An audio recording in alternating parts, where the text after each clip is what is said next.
મિત્રો આજે આપણે વાત કરવાના છીએ સ્વરોજગારલક્ષી લોન યોજના વિશે, જેમાં તમને જીપ ટેક્સી ખરીદવા માટે 10 લાખ રૂપિયા સુધીનું ધિરાણ આપવામાં આવશે.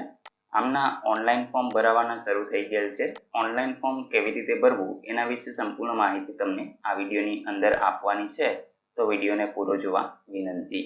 જો તમને વિડીયો ગમે તો લાઈક કરજો, તમારા મિત્રો સુધી શેર કરજો અને ચેનલને સબસ્ક્રાઈબ કરી લેજો, જેથી આવી કોઈ પણ માહિતી આપ સુધી પહોંચતી રહે. તો ચાલો શરૂ કરીએ. તો મિત્રો સૌપ્રથમ આપણે વાત કરશું કે યોજનાનો હેતુ શું છે.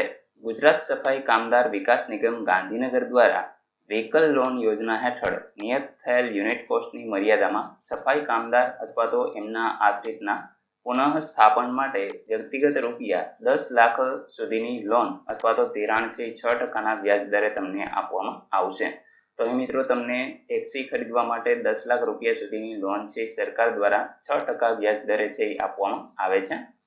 ત્યાર પછી મિત્રો વાત કરીશું કે આની પાત્રતા શું રહેશે. તો કે ગુજરાત સફાઈ કામદાર અથવા તો એમના આશ્રિત પુરુષો હોય તો એમને આ યોજનાનો લાભ મળશે.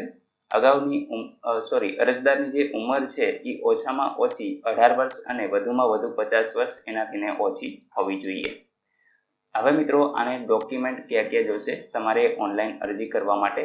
તો અરજદારનું આધાર કાર્ડ જોશે, ત્યાર પછી એમનું રેશન કાર્ડ જોશે, ચૂંટણી ઓળખપત્ર તમારે અપલોડ કરવાનું છે, અરજદારની કુલ વાર્ષિક આવકનો દાખલો તમારે અહીં અપલોડ કરવાનો રહેશે. ત્યાર પછી મિત્રો સફાઈ કામદાર અથવા તો એમના આશ્રિતનું પ્રમાણપત્ર તમારે અપલોડ કરવાનું છે, લાયસન્સની નકલ અપલોડ કરવાની ફરજિયાત છે, રહેઠાણનો પુરાવો જેમાં વીજળી બિલ, લાયસન્સ, ભાડા કરાર કે ચૂંટણી કાર્ડ, રેશન કાર્ડ, આમાંથી કોઈ એક ડોક્યુમેન્ટ તમારે અપલોડ કરવાનું રહેશે. જો તમારી પાસે બીપીએલ કાર્ડ હોય તો એ પ્રમાણપત્ર તમારે અપલોડ કરવાનું છે. બેંક પાસબુકની પ્રથમ પાનાની નકલ અથવા તો કેન્સલ ચેક જે અરજદારના નામનું જ ખાતું હોવું જોઈએ.